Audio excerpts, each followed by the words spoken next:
Hello everyone and welcome to this short video on English Language Paper 1, Question 2. Before we get started on today's question, I want to remind you of both language papers, the reading and the writing sections. Should you want to make more notes or look at this in more detail, I suggest you pause the recording until you are ready to continue. If not, we'll continue with today's question.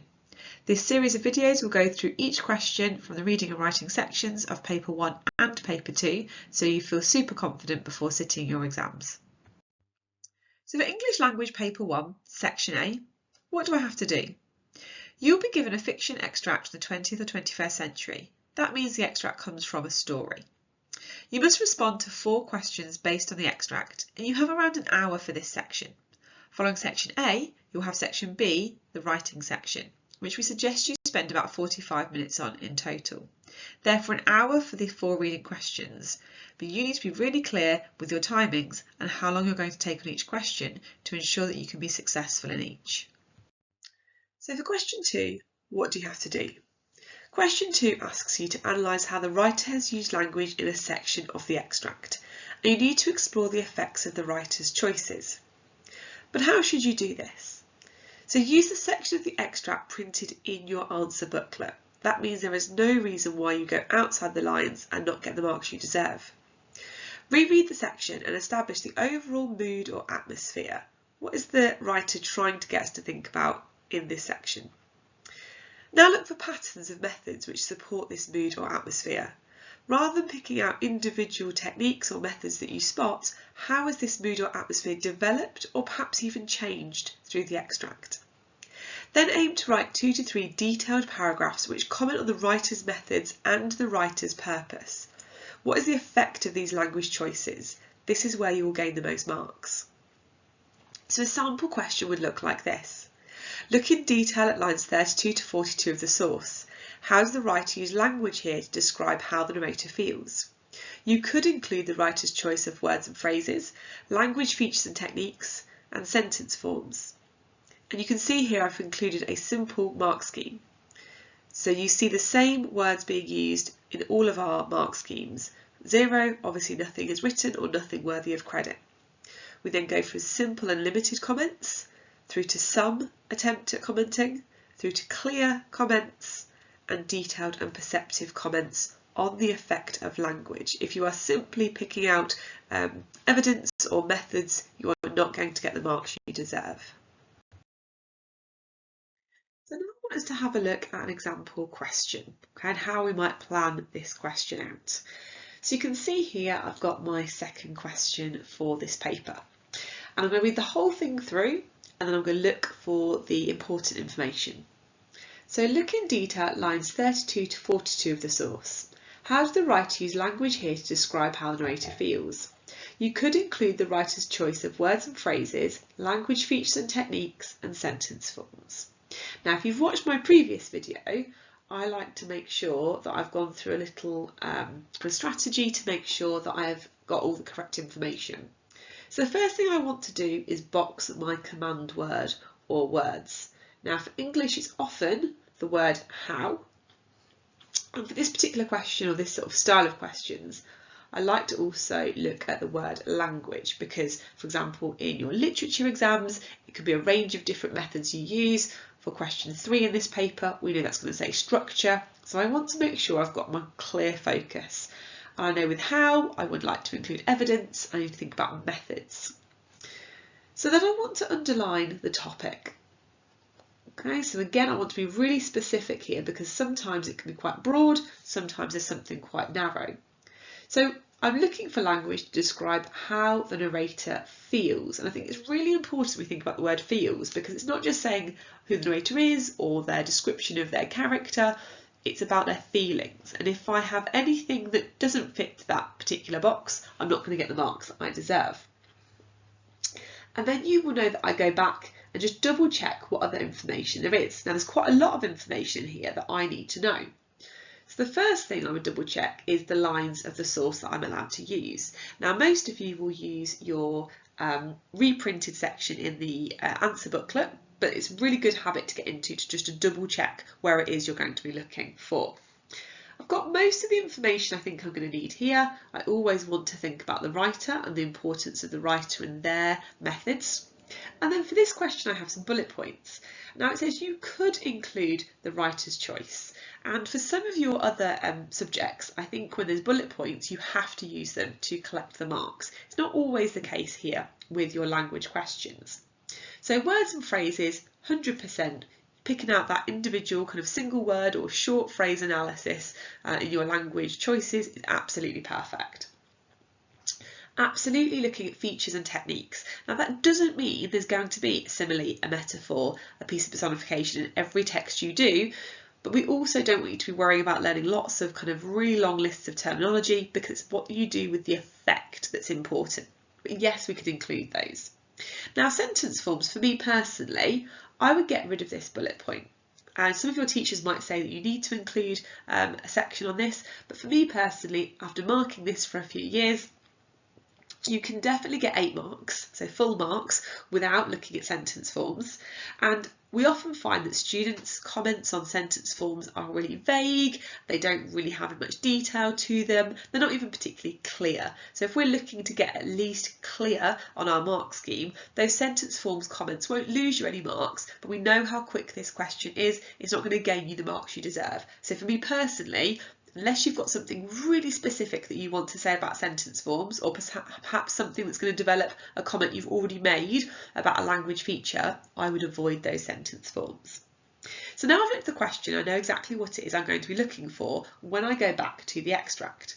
And as I've said, for most of you, you'll probably use the extract that's been reprinted for this question in the answer booklet, but it's a good habit to get into because we know for paper 2 we don't get that luxury. So I'm now going to turn to the section here that we need. And as we know, AQA are really helpful here. And although this is a made up paper, so it's not an AQA paper, we can block off the section that we need for this question to make sure we definitely don't go out of the lines. And just to double check that again, I'm going to cover up this section and use this to make some more notes on for this question. So remember, as we're looking for how the narrator feels in this section, and we don't want to just zoom straight into methods. We want to think about an overview. We want to think about what's the kind of the mood or the atmosphere. So I would say as we're going through, you're probably looking for 2, maybe 3 ideas that are going to develop each other and think about those patterns. We want to have an overall feeling first. So I quickly made my way through the many people in the terminal, too aware of their closeness. I considered finding a lavatory and applying my uchis to my skin and tying my hair back, but instead I kept moving. Most of the people in the busy terminal wore the black and white garments of the Kush people. The women draped in white with multicoloured belts and veils, and the men draped in black like powerful spirits. I had seen plenty of them on television and here and there in my city, but never had I been in a sea of Kush. This was the rest of the world, and I was finally in it. As I stood in line for boarding security, I felt a tug at my hair. I turned around and met the eyes of a group of Kush women. They were all staring at me. Everyone behind me was staring at me. Now there's lots of things in here we could choose, so you might decide you're going to pick out different things, the ones that I would explore. But I'm getting a real sense of this piece from just these few lines, and I would say that I think she starts off being quite uncomfortable, particularly about the experience. You know, obviously the idea of being in the terminal, it's quite busy, it's quite crowded, and I get that impression from things like the closeness of the crowds, but also the fact that we've got adverbs here of to and quickly. So she wants to move through, she feels uncomfortable being in that place. She's also too aware of their closeness, so she feels perhaps quite claustrophobic in this experience. We also, although we don't want to mention evidence from the previous part of the extract, we know from our reading that it's something that she is experiencing for the first time. She's also alone. So again, she's kind of uncomfortable being here, and there clearly is quite a big crowd, so a little bit claustrophobic.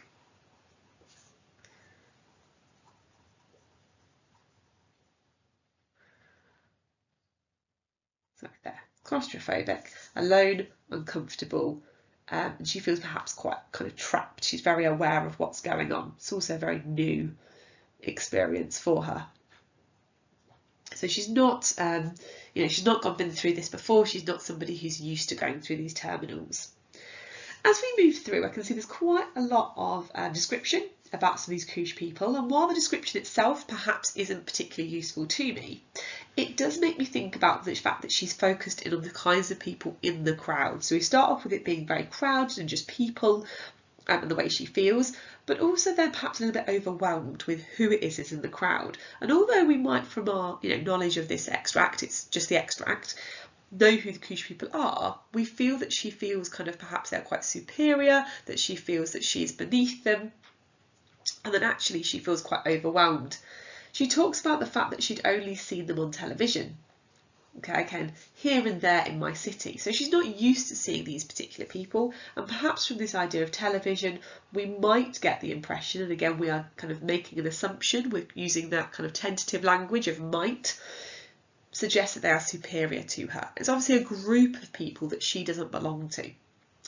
She also talks about the fact that it's a sea of couche people. So we've got this metaphorical reference here to perhaps the power of the sea.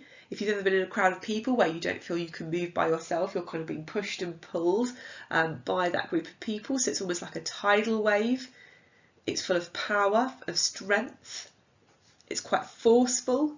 So perhaps a little bit overwhelming that she is struggling to kind of either escape this kind of crowd of people, and she's having to kind of go wherever they're kind of taking her.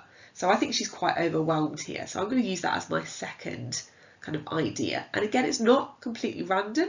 It's built upon that initial idea. She's uncomfortable about the crowds. She now feels perhaps particularly overwhelmed by the way she's trapped inside this crowd, and some of the people in the crowd themselves seem to be people she's uncomfortable being around.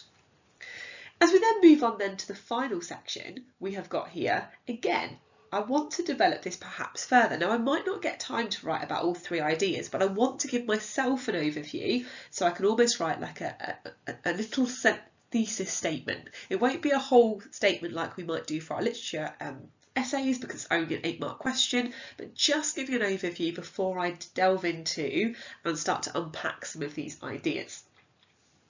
So here I get this idea of I felt a tug at my hair. Now, this could just be the fact that she's in a crowd, it's quite busy, people are pushing and shoving. So again, it might just be quite uncomfortable.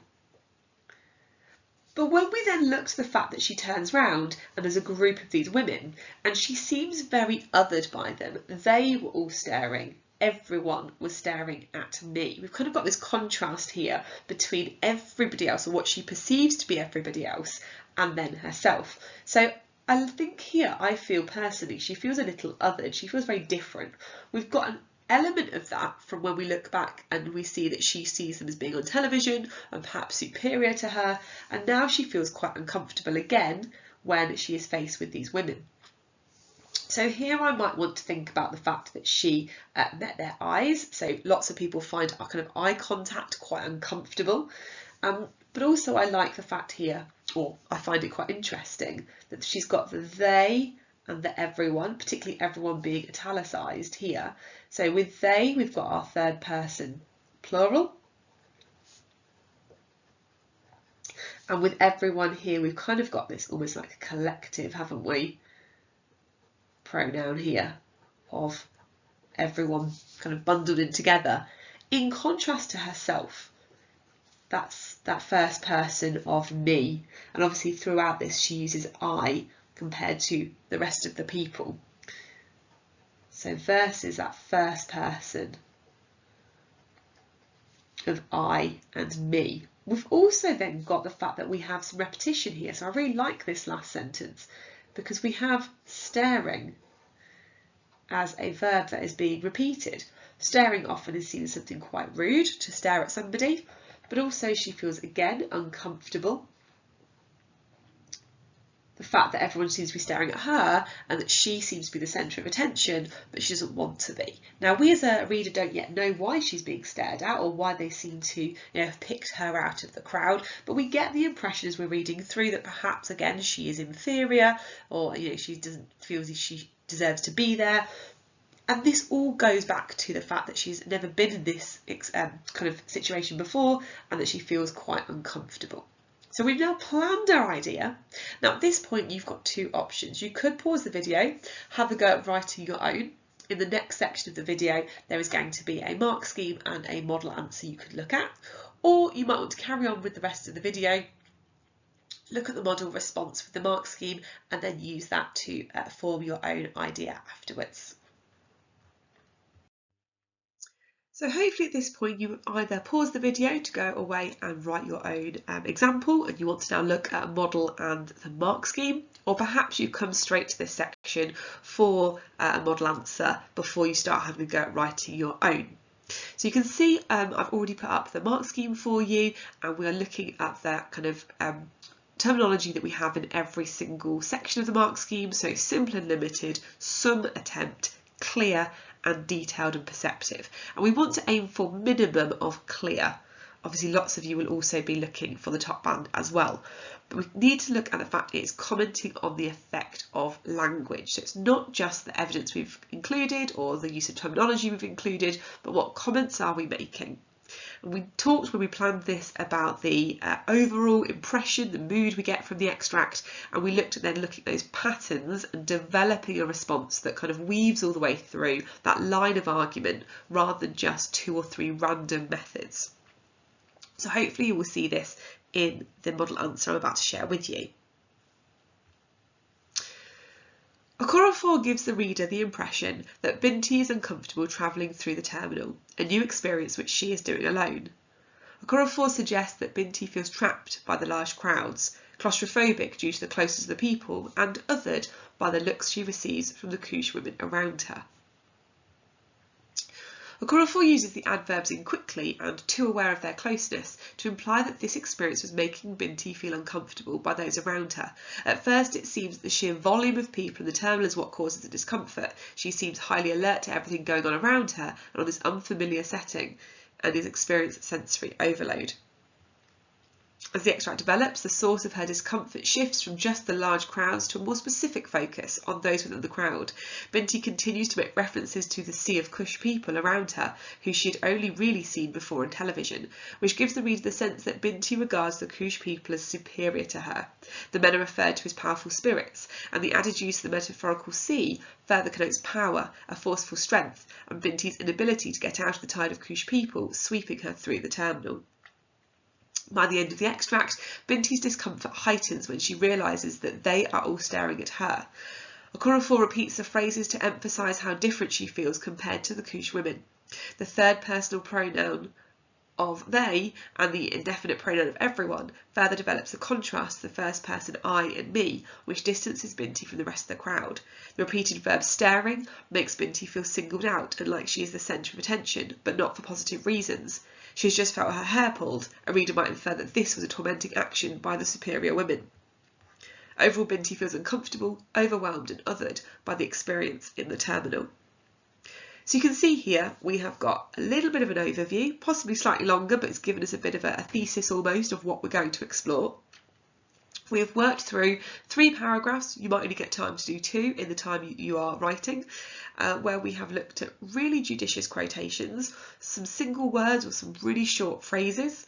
We have looked at the methods. It could be things like adverbs, it could be metaphors, it could be very simple terminology, so don't be overthinking kind of long, complicated pieces of terminology.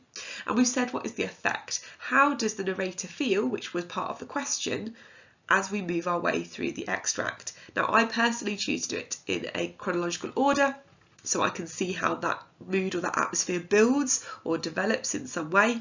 And I've just put a very simple sentence at the end to kind of tie it up. You don't need a conclusion necessarily, but I would like to give a sentence if I can at the end, if I have time, to kind of summarise those together. So I really hope that this video has been useful for you in looking at question 2, and I hope you join us for question 3.